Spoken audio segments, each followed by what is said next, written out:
Hello, chess friends. How you doing? And welcome to a new game. This game, it's called the Evergreen game. You can never get old from this game, and there's no chess player ever doesn't know this game. So this is a fantastic game that you should know. It was played in the 18th century by none other than Adolf Anderson. So Anderson is playing with white pieces. He's playing against one of his students. I couldn't really pronounce his name is John Jefferson. I hope it's not wrong. Okay, he's from Germany.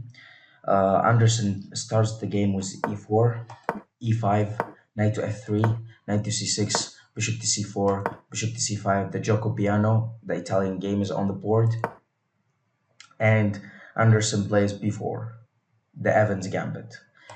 Jen accepts the gambit. Bishop takes b4, and then Anderson plays c3. Bishop a5, and here Anderson sacrifices another pawn. He strikes in the center. Of course, after you take the pawn, you cannot take this pawn because it's pinned to the bishop.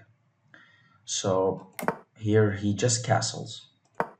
And here, of course, after this move, this pawn now is going to be captured anyway. So John pushes it further, and Anderson doesn't bother himself to capture the pawn.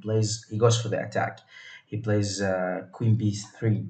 He is threatening to take this pawn and, of course, prevent this king from castling and hopefully checkmate him soon. The knight will come here after this knight moves, and then the knight will come here from here via d2 square and so on.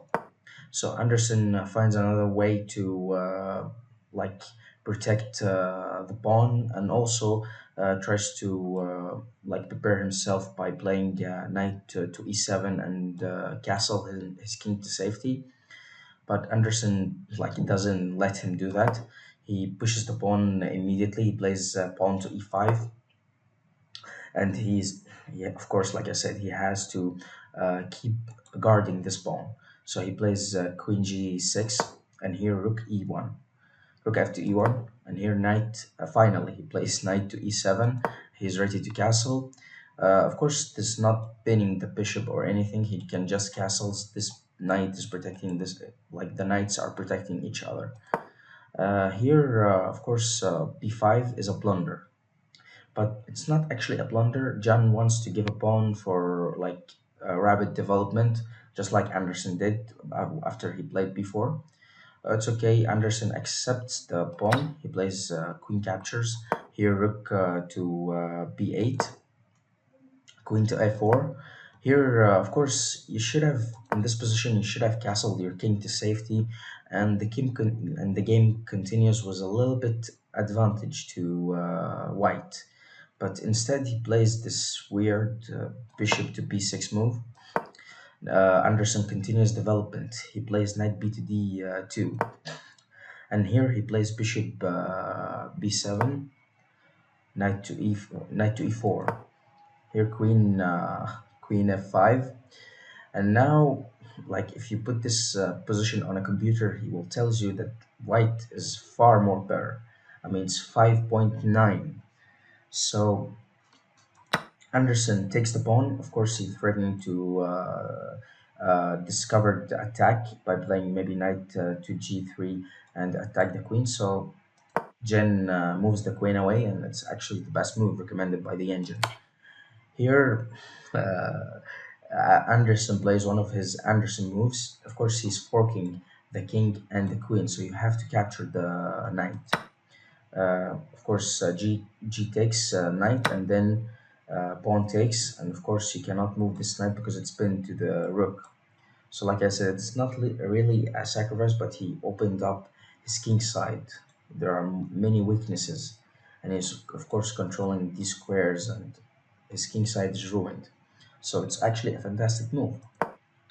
Rook to g8. Of course, he's threatening to take this knight because this pawn will not going to be able to take because it's pinned to the rook. And here, Anderson like doesn't care. He plays one of the most brilliant moves in the history of chess. Of course, when you see the move, you'll think it's a normal developing move. What did he do? I mean, I played in my games. He played rook a to d1, rook a to d1. You can see it's a slow move, but it actually makes wonders for Anderson. Here, Jen didn't see what this move does, and he captured the knight. And now he's actually threatening checkmate on g2. So, why did Anderson play this move? Well, he sacrifices another material. Of course, he can take with the knight.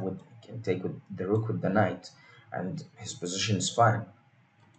He takes the rook, and now it's you can pause the video and find the best move for Anderson. Actually, it's a checkmate in four moves. And if you're ready to see the solution, it's a queen sacrifice.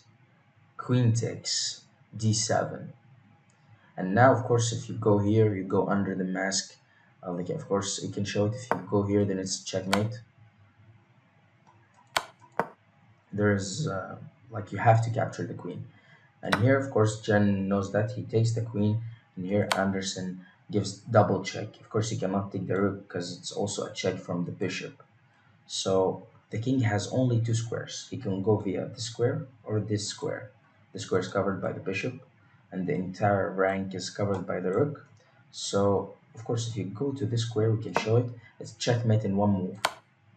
Of course, this bishop covering these squares, and this square is covered by the bishop, which is giving the check.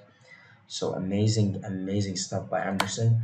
So of course Jan didn't do that. He played the other good move, but it's not a big difference. It's checkmate in two moves. Bishop to d7 check. The only move here, king to f8, and then the final move is bishop takes e7 checkmate. Amazing, amazing stuff by Adolf Anderson. Of course, this is called the evergreen game because you never get tired from watching this game. I mean, you can watch it after like 100 years and you're still gonna love it. So if you love the game, do share in the comment section. Thank you for watching, and I will see you soon. Of course, if you want me to analyze the games that you like, share in the comments. Thank you for watching.